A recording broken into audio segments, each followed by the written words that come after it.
आज की क्लास में हम विलयन की सांद्रता की इकाई के अंतर्गत मोल भिन्न या मोल अंश या मोल प्रभाज किसे कहते हैं इसके बारे में अध्ययन करेंगे। तो सामने लिखा है मोल भिन्न। भिन्न का मतलब आप समझते होंगे बट्टे में कि जब किसी संख्या को आप ऐसे लिखते हो a/b तो ये क्या हो गई आपकी भिन्न हो गई। अब भिन्न में क्या होगा मोल, इसका मतलब ऊपर भी मोल आएंगे और नीचे भी मोल आएंगे। तो काफी बार बच्चे इस मोल भिन्न या मोल अंश का जो टॉपिक होता है इसमें काफी कंफ्यूजन होती है और बताने के बाद भी उनको ये समझ में नहीं आता। तो आज की क्लास में बिल्कुल इजीली तरीके से हम इसको समझने की कोशिश करेंगे। तो स्टार्ट करते हैं। सबसे पहले क्लियर होना चाहिए चाहे मोल भिन्न लिखा हो, मोल अंश लिखा हो या मोल प्रभाज लिखा हो, तीनों का मतलब एक ही होता है। अब ये टॉपिक तभी क्लियर होगा जब हमें किसके बारे में पता हो, मोल के बारे में। तो मोल के बारे में हमने अपनी लास्ट क्लास के अंदर काफी डिटेल से बात कर ली थी। सबसे पहले हम इसकी डेफिनेशन पे चलते हैं कि मोल भिन्न कि विलयन के किसी अवयव की मोल भिन्न उस अवयव के मोल तथा विलयन के कुल मोलों की संख्या का अनुपात होता है। तो मोल भिन्न क्या होता है? अनुपात होता है। तो जिस अवयव की हमें मोल भिन्न ज्ञात करनी होती है वो अवयव तो आ जाएगा ऊपर और नीचे हम क्या लिख देंगे विलयन के कुल मोल। तो डेफिनेशन लिखते हैं कि विलयन की किसी अवयव की मोल भिन्न, फिर इसको डिटेल से समझाता हूं मैं आपको। विलयन के किसी अवयव की मोल भिन्न, विलयन के किसी अवयव की मोल भिन्न उस अवयव के मोल तथा विलयन के कुल मोलों की संख्या का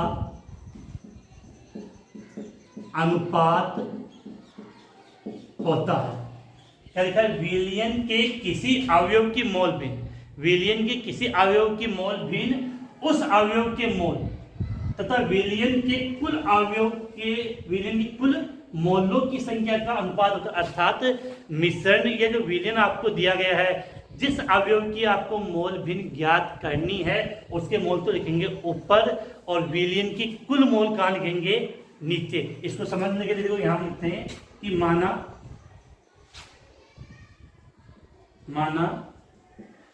एक विलयन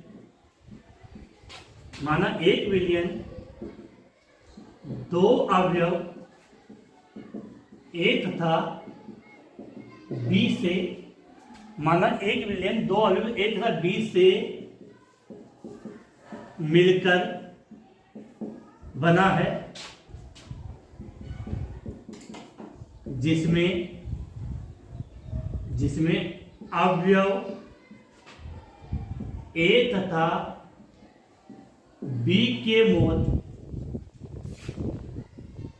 क्रमशः, देखो मोल को हम किससे रिप्रेजेंट करते हैं? स्मॉल एन से। तो अवयव ए के मोल को हम किससे रिप्रेजेंट करेंगे? एन ए तथा अवयव बी के लिए एन बी। तो जिसमें अवयव ए तथा बी के मोल क्रम से एन ए तथा एन बी है। अब यहां से आप समझने की कोशिश करना। सबसे पहले हम बात करें कि अब देखो यहां पे कि एक विलयन हमने लिया था, उस विलयन के कितने अवयव है? दो। एक अवयव को रिप्रेजेंट करेंगे ए से और दूसरे अवयव को रिप्रेजेंट करेंगे किससे? बी से। तो अवयव ए के मोल को हमने किससे रिप्रेजेंट कर दिया? एन ए से। और अवयव बी के मोल को हम रिप्रेजेंट कर रहे हैं एन बी से। कोई कंफ्यूजन नहीं होना चाहिए कि ए के मोल मान लिया एन ए तथा बी के मोल मान लिया एन बी। अब आपसे पूछा जाए विलयन के कुल मोल कितने होंगे? विलयन के कुल मोल, तो यहां कर लेंगे विलयन के कुल मोल। तो विलयन के कुल मोल का मतलब क्या होता है कि उसके अंदर जितने भी अवयव है उनके मोलों का योग। तो इसमें अवयव कौन सा? एक तो एन ए, तो अवयव ए के मोल प्लस अवयव बी के मोल एन बी। तो विलयन के कुल मोल का मतलब क्या हुआ? N A plus N B. अब आपको ये कहा जाए कि अवयव ए की मोल भिन्न ज्ञात करें या ये कहा जाए अवयव बी की मोल भिन्न ज्ञात करनी है, तो सीधी सी बात याद करनी है, जिस अवयव की मोल भिन्न ज्ञात करनी है, जिस अवयव की मोल भिन्न ज्ञात करनी है उसके मोल तो कहाँ आएंगे, ऊपर, और जिसकी और विलयन की कुल मोल कहाँ आएंगे, नीचे। जैसे मैं यहाँ पे लिखूं,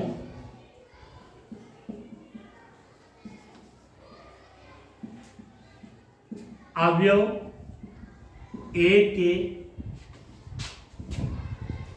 ए की मोल भिन्न, कितना अवयव ए की मोल भिन्न, इसका मतलब क्या होगा कि ऊपर तो क्या आ जाएगा आपका अवयव ए के मोल, ऊपर तो हमने लिख दिया अवयव ए के मोल, और नीचे क्या लिखेंगे, विलयन के मोल, विलयन के मोल। तो अवयव ए की मोल भिन्न ज्ञात करनी है, तो अवयव ए की मोल भिन्न का मतलब अवयव ए के मोल तो आएंगे ऊपर, और विलयन के कुल मोल कहाँ आएंगे, नीचे। अब देखो जो मोल भिन्न होती है उसको हम रिप्रेजेंट इस प्रकार, जैसे ये एक्स को इस प्रकार से लिखा जाता है, और किसकी मोल भिन्न ज्ञात करें, ए की, तो ये लगा दिया ए, क्लियर है। अब देखो ऊपर क्या लिखना है, अवयव ए के मोल, अवयव ए के मोल, तो ए के मोल को आपने किससे लिखा, एन ए से लिख दिया ना, कि जिनके अवयव ए और बी के क्रमशः मोल, तो अवयव ए के मोल क्या लिखा हमने, एन ए, तो एन ए ऊपर आ गया। अब नीचे क्या आएगा, विलयन के मोल, तो विलयन के मोल क्या है, N A plus N B, तो नीचे क्या आ जाएगा, N A plus N B. इतनी बात समझ में आ गई। अब आप आगे क्या करोगे, जब सवाल हल करना होगा तो आप लिखोगे कि एक्स ए, ये लिखा था ना N A upon N A plus N B, तो आप क्या करोगे, एन ए से एन ए क्या हो जाएगा, कैंसिल ना बेटा ना, ऐसा नहीं होगा। ये आप सोचोगे ऊपर भी एन ए और नीचे भी एन ए, तो एन ए व एन ए से कैंसिल, क्योंकि नीचे किसमें, प्लस में। अगर मल्टीप्लाई में होता तब कैंसिल होता, कि बहुत बार बच्चे ऐसे करते हैं कि एन ए से एन ए कैंसिल करेंगे, बिल्कुल नहीं होगा, तो ये बिल्कुल गलत है, ऐसा होगा नहीं, इसलिए मैंने समझा दिया आपको। तो अवयव ए की मोल भिन्न ज्ञात करने का तरीका क्या हुआ, जिस अवयव की मोल भिन्न ज्ञात करनी उसके मोल तो आगे ऊपर, और विलयन के कुल मोल कहाँ आगे, नीचे। अब इसी प्रकार से हम किसकी बात कर लें, अवयव बी की, तो मैं यहां लिख देता हूं आपको कि अवयव बी के मोल, अवयव बी के मोल, तो जिस अवयव की मोल भिन्न ज्ञात करनी हो तो उसके मोल तो ऊपर आएंगे, तो क्या लिखेंगे यहाँ, मोल भिन्न। एक मिनट,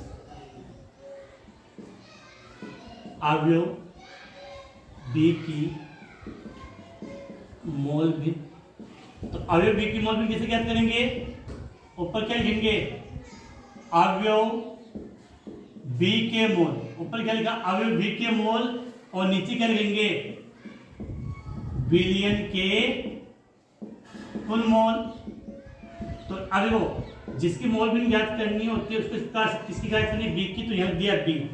अब बी के मोल क्या होंगे, एन बी, और विलयन की कुल mole N A plus N B होगा। विलयन की कुल मोल क्या होगा, N A plus N B. तो बिल्कुल यहाँ से आपके माइंड में बिल्कुल क्लियर हो जानी चाहिए कि मोल भिन्न क्या होता है। जब किसी भी अवयव की हमें मोल भिन्न ज्ञात करनी होती है तो उसके मोल तो आएंगे ऊपर, और विलयन के कुल मोल आएंगे नीचे।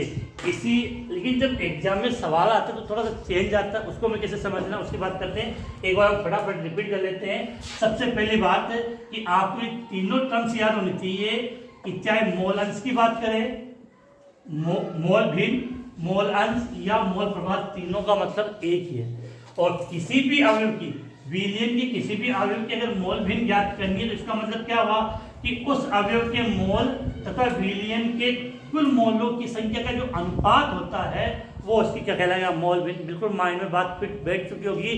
जिस अवयव की मोल भिन्न ज्ञात करनी है उसके मोल तो आएंगे ऊपर, और विलयन के कुल मोल क्या आएंगे नीचे। लेकिन अब क्या होगा कि जब एग्जाम में सवाल आता है मोल भिन्न पर, तो आपको सवाल में मोल दिया हुआ नहीं मिलेगा, आपको उस सवाल के अंदर उसका परमाणु भार दिया हुआ मिलेगा, उसकी द्रव्यमान दिया हुआ मिलेगा।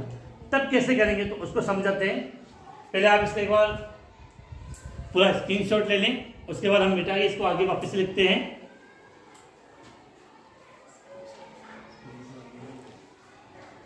इसका स्क्रीनशॉट ले लिया आपने, चलो मिटा देता हूं मैं इसको।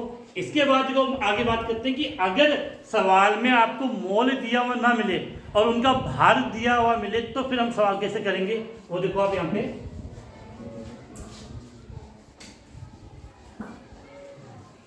अब देखो यहाँ पे, देखो हमने दो लेते तो यदि विलयन के अवयव ए और बी लिया है,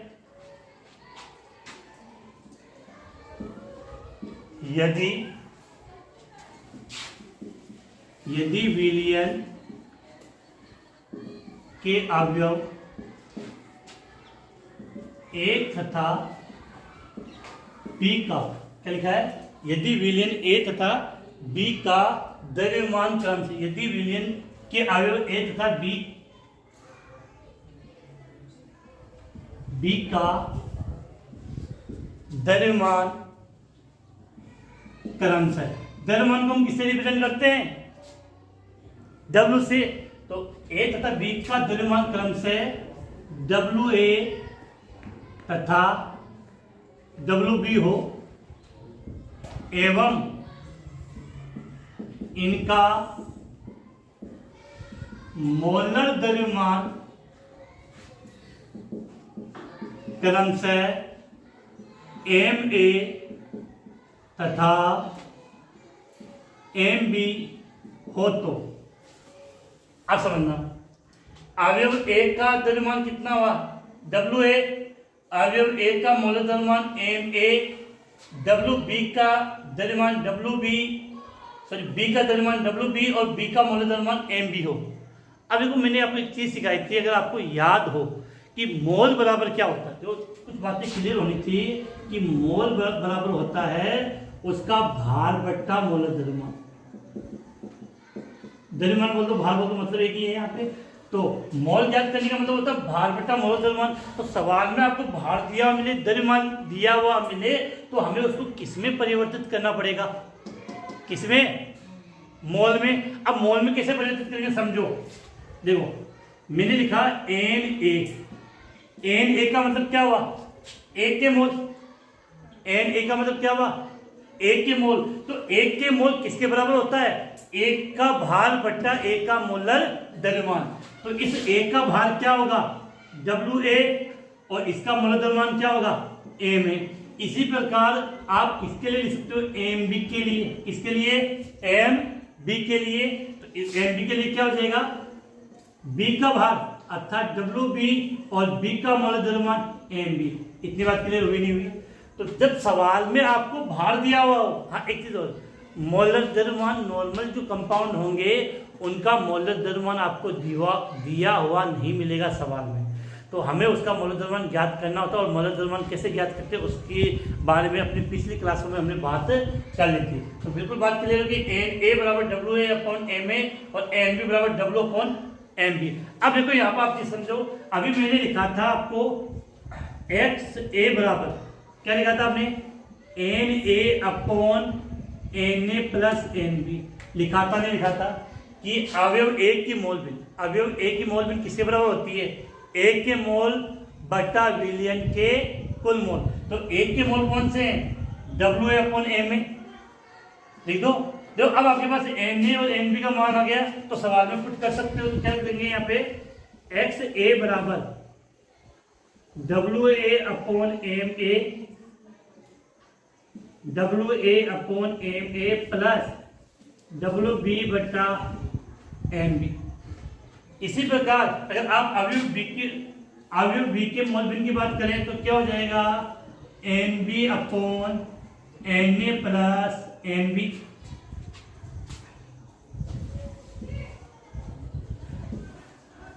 ठीक है, तो इसको हम क्या लिखेंगे, WA upon MA, sorry B है ना, तो क्या देगा, WB बटा MB, WA upon MA, WB upon MB। इस प्रकार से अवयव की मोल भिन्न ज्ञात की जाती है। या तो आप पहले इसको मोल में परिवर्तित कर लो, डायरेक्ट आप मोल इस प्रकार से लेके सकते। तो ये दोनों फॉर्मूले आपके माइंड में बिल्कुल क्लियर होने चाहिए कि अगर अवयव A की मोल भिन्न ज्ञात करनी है तो ये तरीका होगा, अवयव B की मोल भिन्न ज्ञात करनी है तो ये तरीका होगा। और इसको पूरे फॉर्मूले को हमने इस प्रकार से इसमें परिवर्तित कर दिया।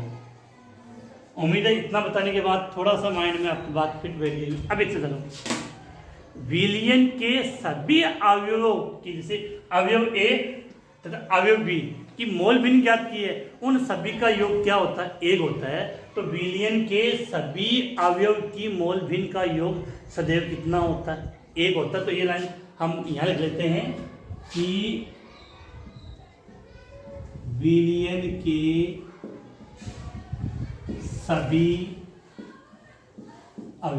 के सभी अवयव की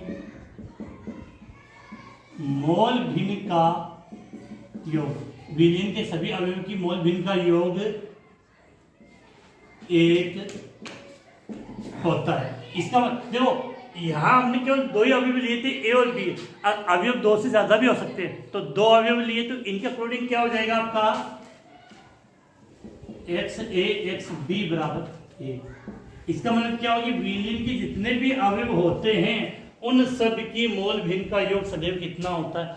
एक होता है। दूसरी बात, मोल भिन्न, देखो मोल भिन्न में क्या आ रहा है? ऊपर भी मोल और नीचे भी मोल, तो मोल से मोल कैंसिल हो जाता है। तो मोल भिन्न मात्रक हीन राशि है, मोल भिन्न का कोई मात्रक नहीं होता है। तो ये लाइन लिख सकते हैं कि मोल भिन्न मात्रक हीन राशि होती है। मोल भिन्न कैसी राशि होती है? मात्रक हीन राशि होती है, इसका कोई मात्रक नहीं होता है। एक चीज बता दो, जो मोल की जब हमने बात की तो ये फॉर्मूला लिया लास्ट में, यहाँ पर केवल भार आया, द्रव्यमान आया, और मैंने कहा था कि द्रव्यमान ताप से प्रभावित नहीं होता है। ताप से केवल क्या प्रभावित होता है? आयतन। आयतन है नहीं है, अर्थात मोल भिन्न, मोल अंश, मोल प्रभाज तापमान से अप्रभावित रहता है। तापमान का इन पे कोई इफेक्ट नहीं पड़ता है। तो लिख सकते हैं कि मोल भिन्न तापमान से अप्रभावित होती है। तापमान कम ज्यादा करने पर मोल भिन्न के मान में कोई परिवर्तन नहीं होता है। तो उम्मीद है ये चीज़ें आपके बिल्कुल माइंड में बैठ चुकी है कि मोल भिन्न वाला कंसेप्ट क्या था। इसके न्यूमेरिकल हम आगे की क्लास में बात करेंगे। अब हम बात करते हैं मोल भिन्न हो गया। जो विलयन की सांद्रता की इकाइयों में हमने एक तो पढ़ी थी मोलरता, दूसरी पढ़ी थी मोललता, तीसरी मोल भिन्न, और एक छोटी सी आपके सिलेबस में और दे रखी है द्रव्यमान प्रतिशत। तो उसकी भी हम बात कर लेते हैं। पहले आप इसका एक बार स्क्रीनशॉट ले लें, फिर हम आगे चलते हैं। अब देखो, इसके बाद हम बात करते हैं द्रव्यमान प्रतिशत। इकाइयां तो काफी है, लेकिन अभी हम वर्तमान में केवल उतनी ही बात करें जितने अपने एनसीईआरटी के सिलेबस में 11th क्लास में दिया हुआ है। अब देखो, इसके बाद अपना जो नेक्स्ट टॉपिक आता है द्रव्यमान प्रतिशत।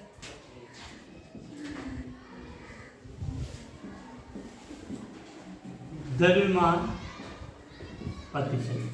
अब देखो, इसमें द्रव्यमान प्रतिशत को जो रिप्रेजेंट करने का तरीका होता है वो ये होता है small W oblique capital W और क्या लगा दिया? प्रतिशत। ठीक है। तो जिस अवयव का, विलयन के जिस अवयव का हम द्रव्यमान प्रतिशत ज्ञात करते हैं उसका भार तो आ जाएगा ऊपर, और विलयन का कुल भार कहाँ आ जाएगा? नीचे। अब हम परिभाषा के रूप में जब भी हम प्रतिशत की बात करें, किसकी बात करें? प्रतिशत की, तो सीधी बात है 100 लेंगे। प्रतिशत की बात करेंगे तो कितना लेंगे? 100। तो किसी विलयन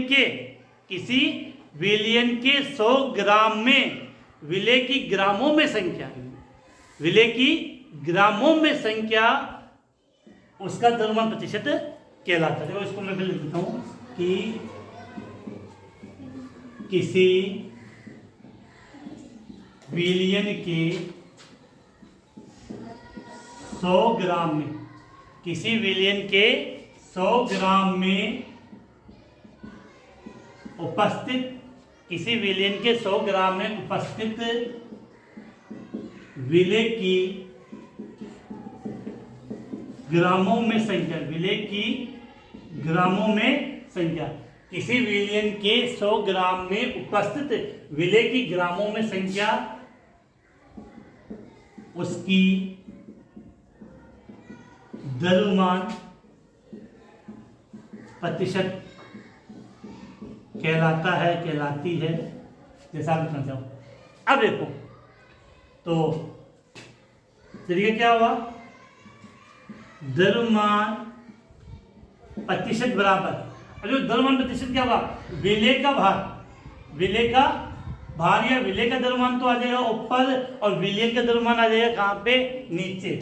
तो यहां लिखते हैं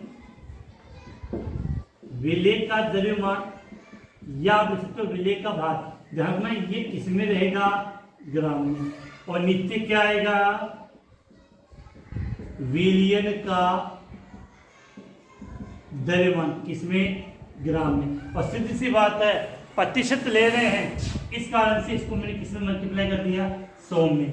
तो द्रव्यमान प्रतिशत, द्रव्यमान प्रतिशत बराबर विलेय का द्रव्यमान बटा विलयन का द्रव्यमान मल्टीप्लाई 100। अब एक चीज और इसको समझते हैं, विलेय का द्रव्यमान, विलेय छोटा है इसको स्मॉल डब्ल्यू से दर्शाया गया, विलयन बड़ा होगा तो कैपिटल डब्ल्यू से दर्शाया।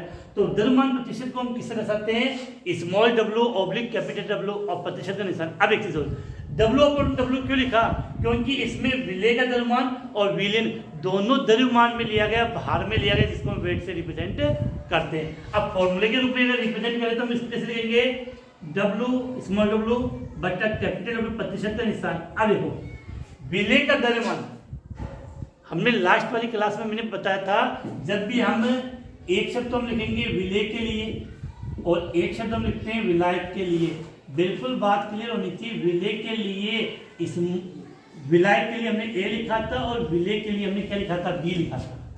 विलायक के लिए हमने ए लिखा था और विलेय के लिए बी लिखा था। तो क्या लिखा, विलेय का भार का मतलब डब्ल्यू बी और विलयन का भार क्या होगा बताओ, W A plus W B. अगर विलयन का भाग याद करना तो क्या देगा, W A plus W B और मल्टीप्लाई क्या हो गया 100। या सीधा विलयन के लिए आप क्या ले सकते हो, विलयन के लिए वी, तो इस प्रकार से आप तो इसको रिप्रेजेंट कर सकते हो। इसके अलावा इसमें कोई इतनी विशेष बात नहीं है। एक इसका सिंपल सा हम एग्जाम्पल हल कर लेते हैं, तो स्क्रीनशॉट ले लें। और सीधी सी बात है, फॉर्मूले पर न जाके आपके माइंड में क्लियर होना चाहिए, जब भी हमें द्रव्यमान प्रतिशत ज्ञात करना होगा, जब भी हमें द्रव्यमान प्रतिशत ज्ञात करना होगा तो हम क्या लिखेंगे, विलेय का द्रव्यमान बटा विलयन का द्रव्यमान। अभी आगे बात करें, इसका एक सवाल है वो मैं आपको हल करवा देता हूं, सिंपल सा लेते हैं कि किसी पदार्थ के 2 ग्राम को 18 ग्राम जल में घोल के एक विलयन बनाया गया है, विलेय का द्रव्यमान प्रतिशत ज्ञात कीजिए। क्वेश्चन क्या है कि किसी पदार्थ एक के 2 ग्राम को 18 ग्राम जल में घोल सकते हैं। कि किसी पदार्थ ए के 2 ग्राम को 18 ग्राम जल में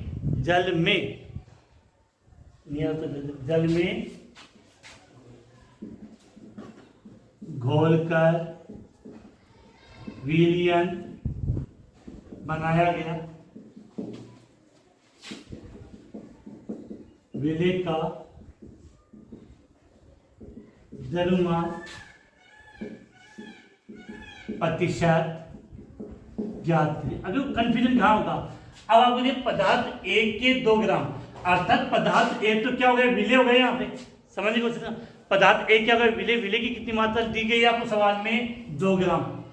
18 ग्राम जल में घोला गया, तो विलायक कौन हो गया, जल कितना, 18 ग्राम। तो विलयन कितना होगा, 18 2 20। तो इसको आप लिख सकते हो, पदार्थ एक का द्रव्यमान कितना, 2 ग्राम, और जल का द्रव्यमान जल हो गया। तो जो ज्यादा मात्रा में होगा वो विलायक होगा, और जो कम मात्रा में होगा वो विलेय होगा। तो जल का द्रव्यमान कितना हो गया 18 ग्राम। तो विलयन का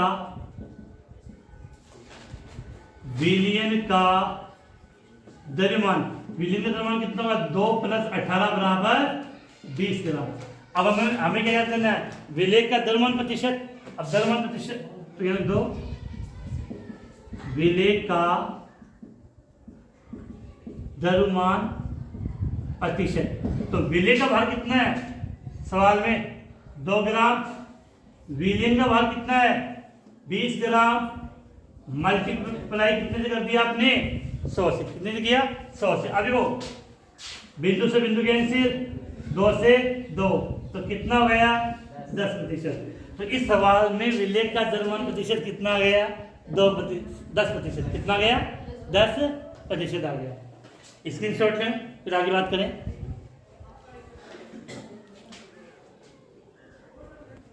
हाँ, बिंदु से बिंदु कैंसिल किया है ना।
ये बिंदु से बिंदु कैंसिल करने में लग गए हैं।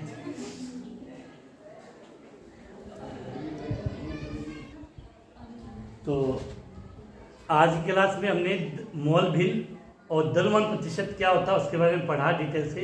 इनको आप बार बार लिखोगे तब आपकी जाके माइंड में बात फिट बैठ पाएगी। सबसे विशेष बात है कि ये जो टॉपिक हमने पढ़ा है ये एच आपको 12th क्लास में भी मिलेगा। तो आज की क्लास हम यही समाप्त करते हैं। कल की क्लास में हम नया टॉपिक लेंगे जो होगा द्रव्यमान प्रतिशत। किसी भी यौगिक के अंदर उस तत्व की प्रतिशत मात्रा कैसे ज्ञात की जाती है और उसका प्रतिशत संघटन कैसे ज्ञात किया जाता है उसके बारे में बात करेंगे। तो आज की क्लास हम यही समाप्त करते हैं।